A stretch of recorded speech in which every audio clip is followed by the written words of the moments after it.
What's up, everybody? In this video, I'm going to touch on quickly just about inputs and outputs and what you need to be focusing on. Just off the top of my head, just guys, focus on your inputs. Like today, for example, I woke up and the outputs were not what I wanted. And by the end of the day, the outputs were more than I could have wanted. And I'm keeping everything pretty broad and pretty vague on here because I'm not going to talk too much. I learned my lesson with my last store. I'm going to give you guys a case study on it. So let me know if you want a case study in the comments. It did 6K days and then died. But anyways, I learned from my last store that I can't focus on the outputs, bro. It's just the inputs. Like what I'm doing every day is going to dictate my success. It's going to dictate my destiny. It's going to dictate, whether I can eat that day, and focusing on ka-chings or whatever and blah, blah, blah. Like, bro, that's not going to make you money. What's going to make you money and allow you to live the life that you want to live, because everybody is doing this e-com stuff for that reason. They have a certain life that they want to live. They have a certain goal that they want to achieve. What's going to allow you to get to that is focusing on what you can actively do today in order to get there. It's the work that you put in today. And sometimes that requires literally sitting down for a few hours and figuring out what the work is, what needs to be done. What's going to get you from 0 to 10K days is not going to bring you from 10 to 30 and beyond. Sometimes you have to figure out, okay, is there something else I can do with this offer? Like what, SKUs can I add on the store? Is there MRR that I can add? Whatever.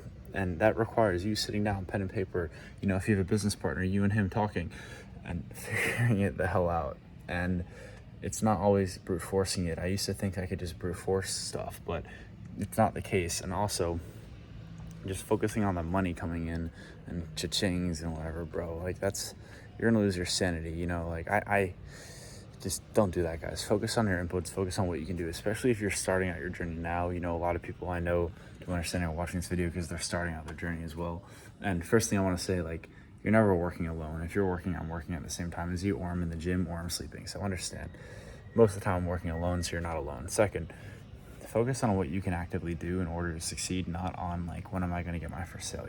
There are KPIs that got to be met. You have to see some success in order to continue. You need positive reinforcement, but focusing on, am I going to hit $100 day, $1,000 day, whatever, $10,000 day, that's not going to help you succeed, bro. What's going to help you succeed is how much work did I put in today? What did I learn today, etc. And I'm trying to get back in that mental framework because, as I see more outputs or whatever, whatever the outputs may be, I'm, keeping it very vague. You need to focus on the inputs, and that's what I'm trying to figure out. So I wanted to touch on that. Focus on your inputs, guys, not your outputs. If you have to turn off the cha-ching sounds, turn off everything, check your ROAS at the end of the night, whatever. But yeah, proof of the pudding, guys. I came to this island with nothing happening, Canary, I've been here for 5 or 6 days now. Came here with no motion, losing money. And yeah, when you have skills and you focus on the inputs, you can develop stuff fast. So yeah, I'm not going to say too much, but focus on your inputs, guys, and it's going to happen. Time, execution, pattern recognition, and it'll happen. All right, I'm going to bed. Before I do that, I'll show you guys something very cool. So my room that I'm here in Tenerife, very small. House is very big, room is very small, but it's a very cool thing where I go like this. Look at that. And close the shades. Never had that before, but yeah. It's 2 a.m., hopping into bed.